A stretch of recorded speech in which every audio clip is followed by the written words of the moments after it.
AP రాజకీయాల్లో కీలక సమీకరణాలు చోటు చేసుకుంటున్నాయి. కూటమి ప్రభుత్వంలో మెగా బ్రదర్ నాగబాబు మంత్రి అవ్వటం ఖాయమని భావిస్తున్న వేళ భారీ ట్విస్టులు చోటు చేసుకుంటున్నాయి.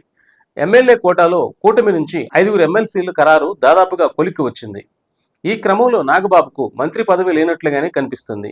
ఇదే సమయంలో పిఠాపురంలో పవన్ కోసం సీటు త్యాగం చేసిన వర్మకు ఎమ్మెల్సీ పదవిపై చంద్రబాబు ఒక నిర్ణయానికి వచ్చినట్లుగా సమాచారం. కూటమిలో పదవుల వ్యవహారం ఇప్పుడు రాజకీయంగా ఉత్కంఠం పెంచుతుంది.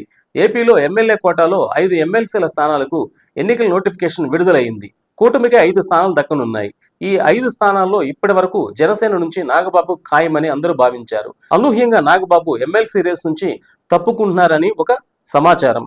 ఆయనను మంత్రివర్గంలోకి తీసుకుంటామని రాజ్యసభ అభ్యర్థుల ఖరారు వేళ చంద్రబాబు వెల్లడించారు. ఇప్పుడు నాగబాబుకు ఇక ఆ అవకాశాలు లేదని చర్చ జరుగుతుంది. దీంట్లో అసలు నాగబాబుకు ఏ పదవి దక్కుతుందనేది సస్పెన్స్.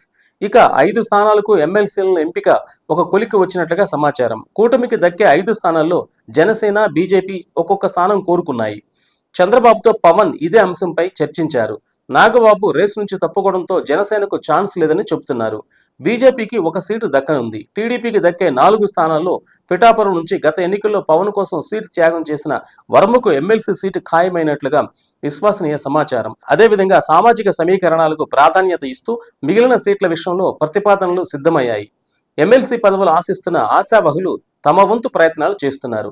బీసీ, మైనార్టీ, ఎస్సీ వర్గాలకు 3 స్థానాలు దక్కుతాయని తెలుస్తుంది. దీంతో మైనార్టీ కోటాలో కేఎం సైఫుల్లా, మహమ్మద్ నజీర్ పేర్లు పరిశీలనలో ఉన్నాయి.